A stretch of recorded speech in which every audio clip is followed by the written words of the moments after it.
Walking through a garden center is like stepping into a world of endless possibilities. Rows of lush greenery, vibrant flowers, and exotic foliage promise to transform any outdoor space into a paradise. But hidden among these beauties are troublemakers, plants that seem innocent at first but can quickly take over your garden, deplete resources, and cause more harm than good. Some of these are even labeled as hardy or fast-growing, but that's just a friendly way of saying they'll run wild the moment they touch the soil. If you want to save yourself the headache of battling aggressive plants, steer clear of these 11 invasive species. Here's why you should never bring them home from the garden center, and if they're already growing in your yard, how to get rid of them for good. English ivy may look stunning as it cascades over a fence or creeps up a trellis, but don't be fooled. This vine is a ruthless invader that suffocates trees, weakens structures, and creates a dense mat that chokes out native plants. Once established, it's nearly impossible to remove. Its aggressive growth can even lead to fines in some areas where it's considered a serious ecological threat. The best way to eliminate English ivy is by cutting it at the base and pulling it up manually. It's crucial to remove all the roots, as even small fragments can regrow. If it has climbed trees, avoid pulling it down, as this can damage bark.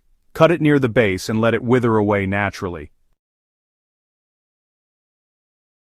The idea of having a backyard bamboo grove sounds like a dream, until it isn't. Bamboo spreads like wildfire through underground rhizomes, making it nearly impossible to contain. Many homeowners plant it as a privacy screen, only to watch it creep into their neighbors' yards and across property lines. To eliminate bamboo, cutting it down repeatedly can weaken the root system over time. Digging out rhizomes is another option, though labor-intensive. Smothering with heavy tarps and applying targeted herbicides to freshly cut stalks can accelerate eradication. If there were a plant version of a horror movie villain, it would be Japanese knotweed. This plant is so destructive that it can break through foundations, damage driveways, and clog waterways. It spreads aggressively and is notoriously difficult to eradicate. The only way to truly get rid of Japanese knotweed is through persistence. Cutting it down repeatedly weakens the plant but won't eliminate it. Digging it out is risky, as even tiny root fragments can regenerate. Yes, mint smells amazing and makes a great addition to teas and cocktails, but planting it directly in your garden is asking for trouble. This herb spreads aggressively through underground runners and can quickly take over flower beds, vegetable gardens, and even lawns. If mint has already spread, cutting it back and digging out the roots is the most effective method. Keep an eye out for stray shoots, as even small pieces can re-establish themselves. Covering affected areas with landscape fabric or mulch can help smother regrowth. While wisteria's cascading purple blooms are breathtaking, this vine is a fast-growing nightmare. Chinese and Japanese wisteria varieties are known for strangling trees, damaging buildings, and spreading relentlessly through runners. To remove wisteria, cut the vines at the base and dig out as much of the root system as possible. Applying a systemic herbicide to the cut stumps can prevent regrowth. A charming perennial with tall spikes of purple flowers. Purple loosestrife is a major ecological threat. It rapidly overtakes wetlands, choking out native vegetation and disrupting ecosystems that wildlife depends on. Many regions have banned its sale, but it still occasionally appears in garden centers. The best way to remove purple loosestrife is to pull it out by hand before it goes to seed. Be sure to remove all root fragments. If it has already spread, cutting it back repeatedly can help weaken it. Burning bush gets its name from its striking red foliage in the fall, but don't let its beauty fool you. This shrub is highly invasive, spreading through seeds dispersed by birds and quickly outcompeting native species.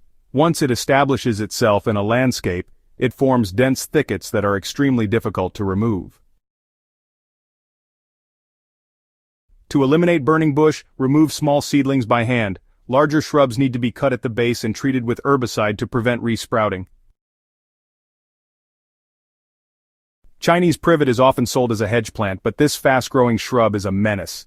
It spreads aggressively through root suckers and berries, invading forests and wetlands.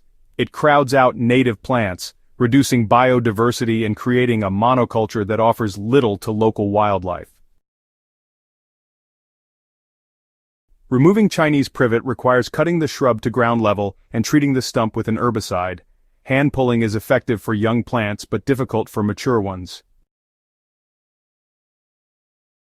Periwinkle's glossy leaves and delicate purple flowers make it seem like an excellent ground cover, but once it takes hold, it refuses to stay put. It forms thick mats that suffocate other plants, preventing anything else from growing. It's particularly problematic in woodland areas where it displaces native wildflowers. To remove periwinkle, pull it out by hand or use a rake to lift the vines. Repeated cutting and covering the area with mulch or cardboard can smother it. Many homeowners plant Norway maple for its shade and fast growth, unaware that it's one of the worst invasive trees around. It outcompetes native trees, alters soil chemistry, and spreads aggressively through self-seeding. If you're looking for a shade tree, consider a native alternative like sugar maple or red maple instead. To remove Norway maple, cut down saplings and pull out seedlings before they establish deep roots. Mature trees may require professional removal. You might see this tall, feathery grass growing along roadsides or in wetlands, but it's anything but friendly. Common reed spreads aggressively through rhizomes, forming dense stands that push out native plants and disrupt ecosystems. It's extremely difficult to remove, often requiring years of effort to fully eradicate. Repeated cutting combined with smothering techniques can weaken common reed. In large infestations, professional removal may be necessary. If you found this guide helpful, don't forget to subscribe to Botanical Bliss for more gardening tips and plant care advice. Share this with fellow gardeners so they don't fall into the invasive plant trap.